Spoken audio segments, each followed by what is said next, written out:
Our Air Force has the most technically advanced aircraft in the world. Deadly fighters and bombers, mighty cargo and tanker workhorses, our many helicopters, and a variety of specialty aircraft.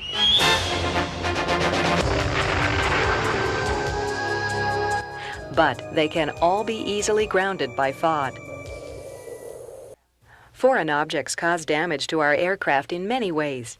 For example, cut tires and jammed flight or engine controls. FOD has caused at least 6 fighter aircraft to crash over the last 12 years.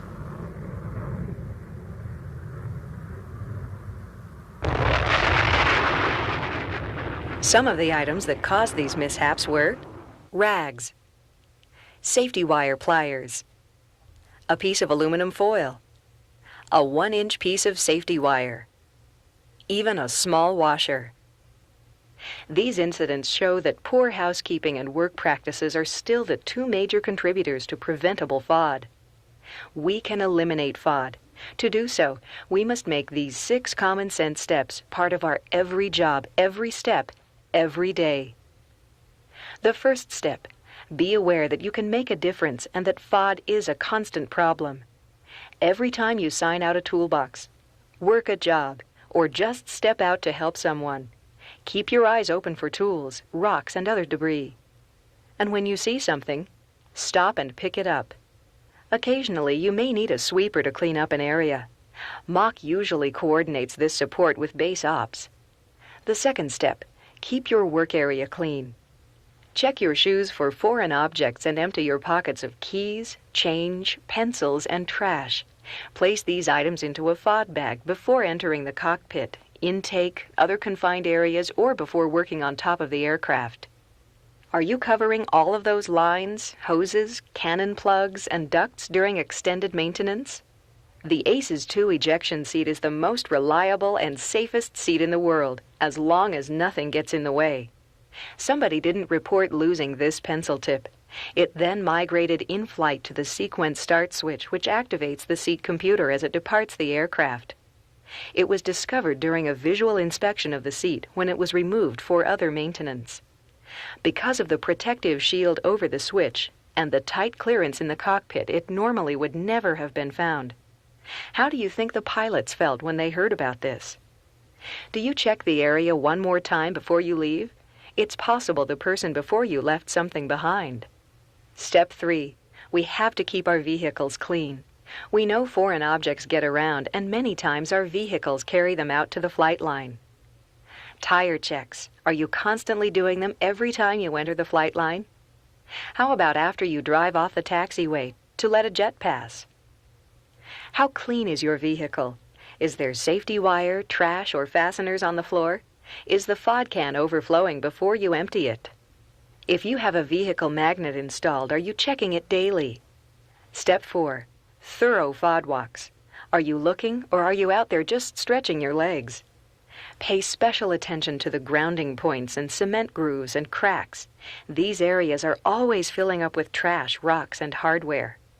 A good daily FOD walk helps us keep up with all the debris that still manages to get onto the ramp. A FOD walk should have found this bolt. Instead, it was sucked up off of the ramp by a B-1. 3 first-stage compressor blades and 1 inlet guide vane were damaged. It cost us 56 man-hours and over $35,000 to remove and fix this engine. Step 5. Good tool and hardware control is a must. Remember the last time you lost a tool or a nut? How long did you look for it? Did you find it? When was the lost tool report started? Remember, tool control starts when you receive a toolbox. Before you sign for it, make sure all missing tools are written up and check the box for pieces of safety wire and other trash.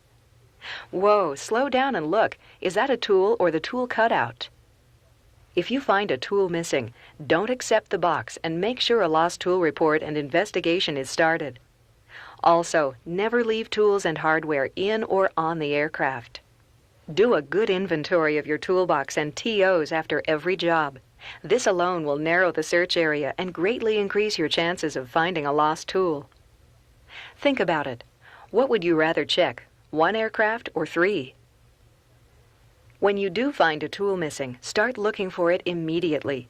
If you can't find it after a short search, report it immediately to the expediter or dock chief and get some extra help to look for the missing tool or hardware. For tight or inaccessible areas, you can also use a borescope or X-ray equipment to locate lost items. How would you tell the pilot if the jet has just taxied? What if it is flying? A file about this size was left behind after blending 2 engine blades on a C-5, possibly falling behind a nacelle blocker door during the job. 4 people then signed for the box over the next several days before someone finally noticed and reported the lost tool. The file was not located and it came loose in flight the next day. This incident cost over 550 man-hours of work and $66,000 in damage to the engine. Hardware control is simply taking only what you need and counting how many nuts, bolts, or other hardware you take from bench stock. After the job, make sure you account for all of the hardware. If you don't complete the job, annotate a screw bag with the quantity, the type of hardware, and your name. This will help the person who finishes the job track down any missing hardware. Here is what a misplaced 1/4-inch nut did to a C-130 engine. Over 30 blades were damaged beyond repair. Not counting depot costs, the damages have already taken 64 man-hours and exceeded $38,000 in damages. Sometimes we accidentally leave items inside the intake danger area or in the intake before an engine start.